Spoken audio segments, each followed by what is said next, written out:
आगामी वक्ता के रूप में मैं बुलाना चाहूँगा शास्त्री द्वितीय वर्ष से भाई कौतुक पाटिल को, जिनका विषय है संलेखना और समाधि का सार, तथा अगले क्रम में तैयार रहे शास्त्री तृतीय वर्ष से भाई सुबल श्री समाज अभी भाई कौतुक। ओम नमः सिद्धेभ्यः। आदरणीय अध्यक्ष महोदय एवं व्यासपीठ सभी को मेरा सादर जय जिनेन्द्र। आज के प्रवर्तमान गोष्ठी में मेरा विषय है संलेखना और समाधि का स्वरूप। तो इस विषय को अपन 4 बिंदुओं के आधार से देखेंगे। पहला बिंदु है संलेखना का स्वरूप एवं लक्षण, दूसरा है संलेखना के भेद, तीसरा है संलेखना के अतिचार और चौथा बिंदु है समाधि मरण का महिमा एवं फल। तो पहले बिंदु की ओर बढ़ते हैं।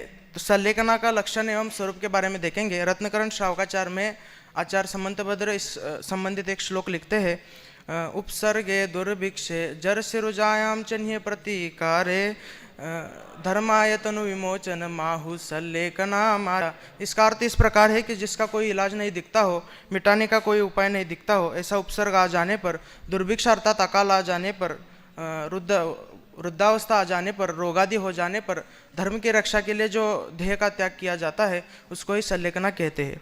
अब यह संलेखना कब लेनी चाहिए, किस समय में लेनी चाहिए, वो अपन देखेंगे कि कोई पूर्व जन्म का वैरी हो, भूत पिशाच आदि द्वारा उपसर्ग हो गया हो और तिर्यंच प्राणियों द्वारा उपसर्ग हो गया हो, जल अग्निकृत उपसर्ग हो गया हो, भूकंप आदि का आ जाना, अन्नपान मिलना बंद हो जाना अर्थात अकाल पड़ जाने पर, वृद्धावस्था आ जाने पर, रोग आदि हो जाने पर संलेखना को ग्रहण करना चाहिए। जिस उपसर्ग का निवारण संभव नहीं है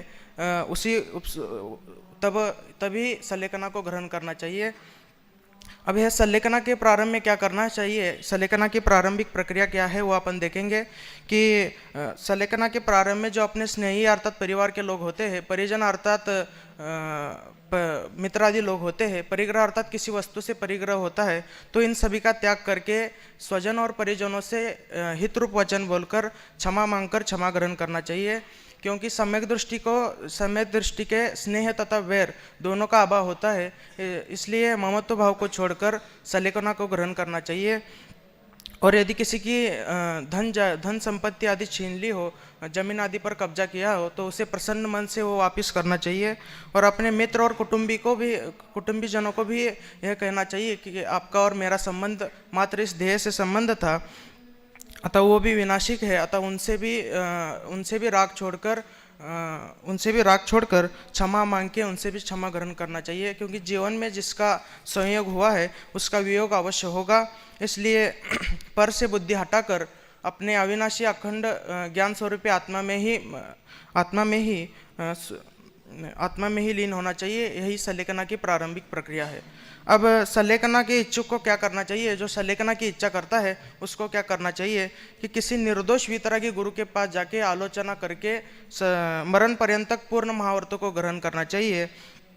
और यदि ऐसे गुरु नहीं मिले, बाह्य अंतरंग सामग्री प्राप्त नहीं हो, तो अपने परिणामों में ही पंच परमेष्टि का ध्यान करना चाहिए। और बाद में संन्यास के समय पर शोक और भय आदि भावों को छोड़कर, क्योंकि सम्यक दृष्टि को कभी भय उत्पन्न नहीं होता, इसलिए शोक और भय आदि भावों को छोड़कर शास्त्र ज्ञान करते रहना चाहिए। अब संलेखना के भेदों के बारे में देखेंगे। संलेखना के 2 भेद श्रावकाचार्य जी में बताए, काय संलेखना एवं कषाय संलेखना। पहले काय संलेखना के बारे में देखेंगे। इसमें क्रमशः आहार का त्याग किया जाता है। पहले इसमें आहार अन्न आदि गेहूं आदि को त्याग किया जाता है, फिर स्निग्ध दूध को लिया जाता है, उसका भी त्याग करते हुए छाछ को लिया जाता है, फिर उसको भी कम करते हुए उसका त्याग किया जाता है। और गर्म जल लेते हैं, यदि गर्मी का समय चल रहा हो तो शीतल जल भी ले सकते हैं, ऐसा टोडरमल जी ने लिखा है। तो बाद में 1-2 उपवास करते हुए सर्व प्रयत्नों से पंच नमस्कार का स्मरण करते हुए देह का त्याग करना, वही काय संलेखना है। इसमें आहार को क्रमशः त्याग करना बताया है, क्योंकि आहार का लंपट्टी जीव सदा निर्लज्ज होता है, नीच दरिद्र क्षुद्र म्लेच्छ आदि के घर जाके खाना खाता है, अधम अर्थात क्षुद्रादि लोगों से भोजन खरीदता है और खाना खा लेता है। और आहार के लंपट्टी जीव की स्मरण शक्ति भी मंद हो जाती है। इस कारण यदि मनुष्य जन्म को सफल बनाना हो तो आहार की लंपटता को त्याग करके यह सल्लेखना को ग्रहण करना चाहिए। अब कषाय सल्लेखना के बारे में देखेंगे। तपश्चर्या आदि के साथ साथ तपश्चर्या आदि से काया को कृश किया जाता है, उसके साथ साथ ही राग द्वेष मोह आदि कषायों को भी कृश करना, उसको कम करते हुए जाना, वही कषाय सल्लेखना है। क्योंकि बिना कषाय सल्लेखना के काय सल्लेखना लेना व्यर्थ है, इसलिए रागादि कषाय मिटाने पर ही काय सल्लेखना लेना चाहिए, ग्रहण करना चाहिए। अब सल्लेखना के अतिचारों के बारे में देखेंगे जो सल्लेखना में दोष उत्पन्न करते हैं। श्रावकाचार्य जी में सल्लेखना के 5 अतिचार बताए: जीवित संशय, मरण संशय, भय, मित्र स्मृति एवं निदान। पहले जीवित संशय के बारे में देखेंगे। सल्लेखना धारण करने के बाद जीने की इच्छा करना वह जीवित संशय है, और मरण की इच्छा करना कि अब मुझे मरण आ जाए, ऐसी इच्छा करना वो मरण संशय नाम का अतिचार है। भय करना कि देखो मरण के समय में कितना भय होगा, तो भय नाम का अतिचार है। मित्र स्मृति, अपने स्वजन परिजनों को याद करते रहना, वह मित्र स्मृति नाम का अतिचार है।